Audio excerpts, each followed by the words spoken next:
There is A certain budget. Okay, അപ്പോൾ നമ്മൾ ഒരൊറ്റ വീടാണ് നമ്മുടെ ലൊക്കേഷനായിട്ട് നമ്മൾ പ്ലേസ് ചെയ്യുന്നത്. ആ വീട്ടിൽ 3 ആഡുകൾ ഒറ്റ ദിവസം കൊണ്ട് ചെയ്ത് തീർക്കണമായിരുന്നു. നമുക്ക് ടൈം ലിമിറ്റ് ഉണ്ട്.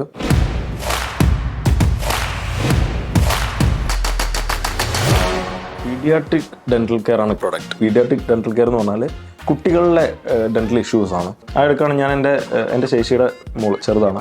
അപ്പോൾ അവളെ ഞാൻ ഒരിക്കൽ സെൽഫി എടുക്കാൻ വേണ്ടി അവളെ അടുത്തേക്ക് വിളിച്ചിങ്ങനെ ചേർത്ത് നിർത്തി. ഇപ്പോൾ അവളിങ്ങനെ പൊത്തിക്കൊണ്ടാണ് എൻ്റെ കൂടെ സെൽഫിക്ക് പോസ്റ്റ് ചെയ്തത്. ഞാൻ നോക്കുമ്പോൾ ഫ്രണ്ടിൽ പല്ലിനൊക്കെ എന്തൊക്കെ പ്രശ്നമുണ്ട്. സോ ചിലപ്പോൾ കുട്ടികൾ കളിയാക്കിയിട്ടുണ്ടാവാം, അല്ലെങ്കിൽ അവർക്ക് കാണിക്കാനുള്ള കോൺഫിഡൻസ് ഇല്ലായ്മ ഉണ്ടാവാം, അവർക്ക് വേദന ഉണ്ടാവാം, അങ്ങനെ പല കാരണങ്ങളും ആവാം. കുട്ടികളിൽ നമുക്ക് റീസൺ കണ്ടുപിടിക്കാൻ പ്രയാസമാണല്ലോ. ആ ത്രെഡ് വെച്ചിട്ട് ഞങ്ങൾ പിച്ച് ചെയ്തു. Client was okay.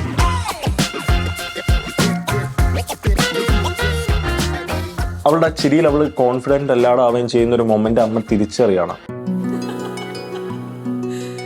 ആ മൊമെൻറ്റിൽ അമ്മ കൈ മാറ്റുമ്പോഴേക്കും ആ കുഞ്ഞിൻ്റെ മുഖത്തെ ചിരി പതുക്കെ ഫേഡ് ഔട്ട് ആവുന്നു. അത് തന്നെയായിരുന്നു നമ്മുടെ ക്യാപ്ഷൻ, കുഞ്ഞു ചിരികൾ മായാതിരിക്കാൻ, പല്ലുകൾക്ക് കുട്ടിക്കാലത്ത് തന്നെ ശരിയായ പരിചരണം നൽകാം. അതൊരു കൊമേഴ്ഷ്യൽ ആഡിൻ്റെ ഫീല് നിലനിർത്തിക്കൊണ്ട് തന്നെ, വല്ലാതെ ബ്രൈറ്റപ്പ് ഒന്നും ചെയ്യാതെ തന്നെ, പക്ഷേ അതിൻ്റെ ഷാഡോസ് ഒക്കെ നിലനിർത്തിക്കൊണ്ട് രാത്രിയുടെ ഒരു മൂഡ് ബ്രേക്ക് ചെയ്യാതെയാണ് സത്യം പറഞ്ഞാൽ നമ്മളവിടെ ലൈറ്റപ്പ് ചെയ്തിരുന്നത്. ആക്ച്വലി DOP സൂരജിനോട് ഒരു കാര്യം പറയുകയാണ്, എനിക്ക് ഇങ്ങനൊരു ഇമോഷനാണ് നമുക്ക് ആവശ്യം. അതിൽ കാണുന്നൊരു ഒരു പെർസ്പെക്റ്റീവ് ഉണ്ടാവും. ആ പെർസ്പെക്റ്റീവിൽ അതിൽ ഷോട്ടുകൾ ഉണ്ടാവും. ആ ഷോട്ടുകളും നമ്മുടെ മനസ്സിലുള്ള വിഷ്വൽസും തമ്മിൽ എക്സാക്ട്ലി അലൈൻ ചെയ്യുന്ന ഒരു മൊമെന്റ് എന്നൊക്കെ പറയുന്നത് ഭയങ്കര ബ്ലിസ്ഫുൾ ആണ് ആക്ച്വലി. അത് എൻജോയ് ചെയ്യാൻ ആർട്ട് സെക്ഷനിലെ ആളുകളും ലൈറ്റിൻ്റെ ആളുകളും തമ്മിലൊരു കോർഡിനേഷൻ വേണം.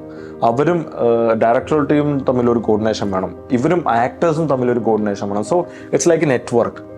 ആക്ടേഴ്സ്, ഡയറക്ടർ, ലൈറ്റ്, ആർട്ട്, ഒരു ഹോൾ ഡേ പ്രോസസ്സായിരുന്നു.